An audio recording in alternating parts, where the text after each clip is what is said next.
Hey, what's up there, folks? This is Tronathon. I just saw The Dark Knight Rises a few hours ago in the cinema in the middle of Berlin, which was an interesting experience. So I just thought I'd give my own quick little review of it. Overall, I thought it was a very good movie. Definitely just as good as The Dark Knight, probably maybe even better, just because the way it was set up is a bit more of inner focus on Bruce Wayne's psyche and on Batman. And I'll go into some spoilers. Basically, Bane is just trying to fulfill the plan of Ra's, which would be Raish, but Ra's al Ghul, because that's how they pronounce it in this universe, I guess, of his plan and of the League of Shadows. It ties in a lot to the first movie, and so basically, he breaks Batman with that famous scene. You all know the one from the comic book Nightfall. Yes, that is in the movie. It is very graphic. And what was funny about that was there was an intermission here, a 10-minute intermission. They ended on the scene where he broke his back, and then as soon as we got back and they started the movie again, they showed the clip again. It's like, holy shit. You hear the fucking cry goes, I didn't know what would break first. Your spirit or your body. Um, and basically, yeah, he's just holding the city hostage. Creates this. I guess what I define it as what Gotham becomes under Bane as what happened if the more radical elements of the Occupy movement suddenly got guns and just took control of everything.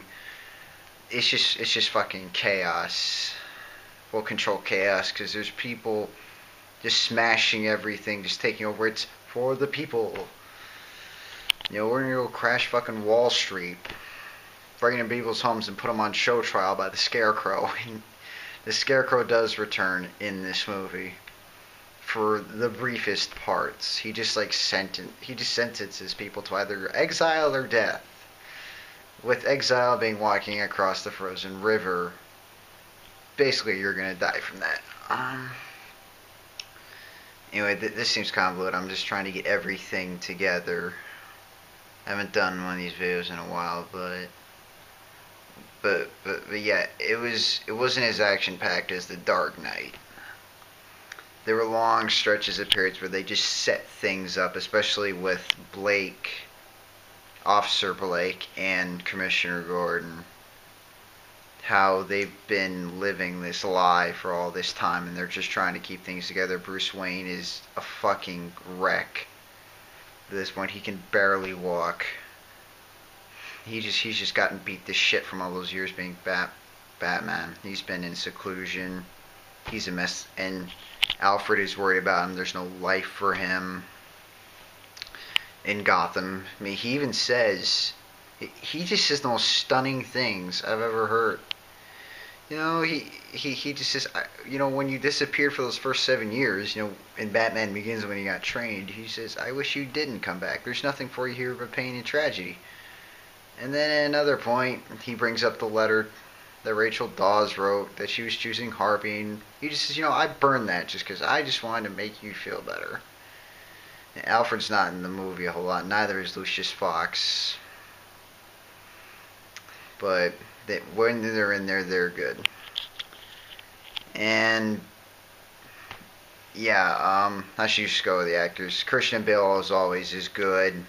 Anne Hathaway is really good. Tom Hardy steals the show. I think I like him better than the Joker just because he's just created a higher stake of things here. What was the Joker's plan in The Dark Knight basically was, can I make the Batman break his rule? Can I force him to become what he doesn't want to be? And also ruin Harvey Dent. Yeah. Here it is, the whole city's at stake because he's gonna fucking level it with a nuclear bomb. Or a neutron. No, neutron bomb. That's what it is in the movie. Something hijacked from a fusion reactor that nearly brought down Wayne Enterprises.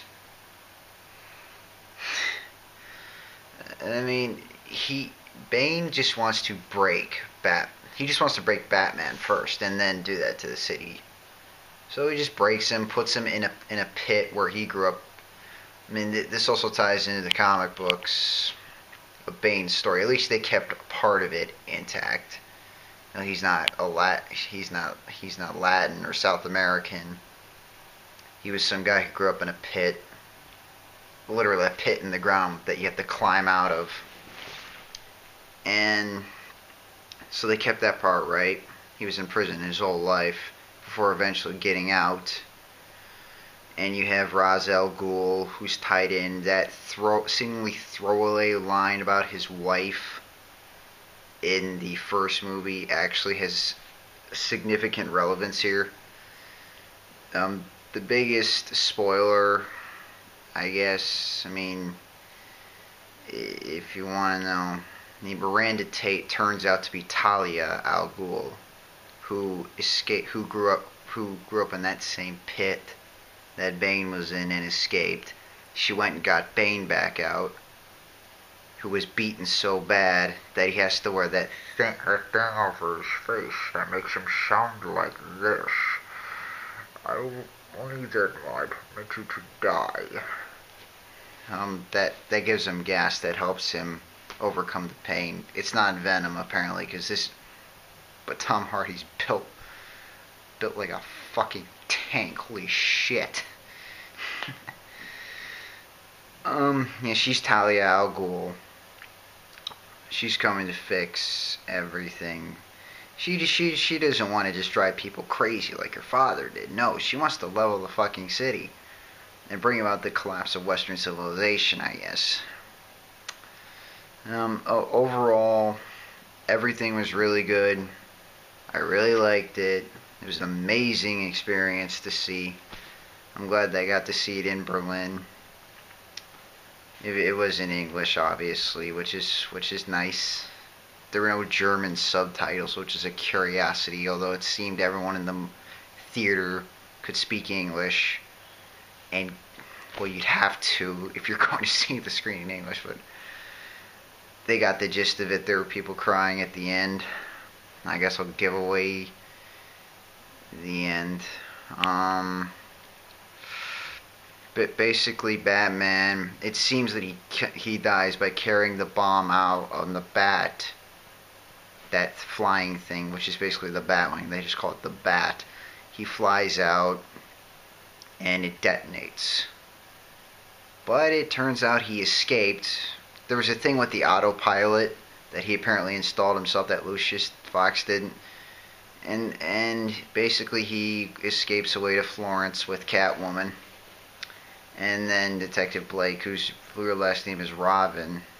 You know, that was the one part where I just hit myself over the head. I'm like, are you fucking kidding me? Why can't you just give him Grayson, his last name be Grayson Todd Drake, his real one, or something? I was just like, ugh. You're gonna hit us over the head that hard? And so he's set up to become the new Batman while Bruce Wayne goes to live his life away with Catwoman. I think it was Catwoman. But anyway, it was a really good movie. I highly recommend it. It's good, just as good as the Avengers, but on a different level. This is a study of psychology, of overcoming fear, of becoming what you need to become in the most dire hour possible. It has the most amazing third act. This great last few. Those last few, maybe half hour or so of action. And so that's my review of The Dark Knight Rises. It's an A+ movie. Go see it. Until then, until my next video, which will probably be maybe another one of my Muses videos, or maybe a review of the Expendables 2. This is Tronathon, signing out.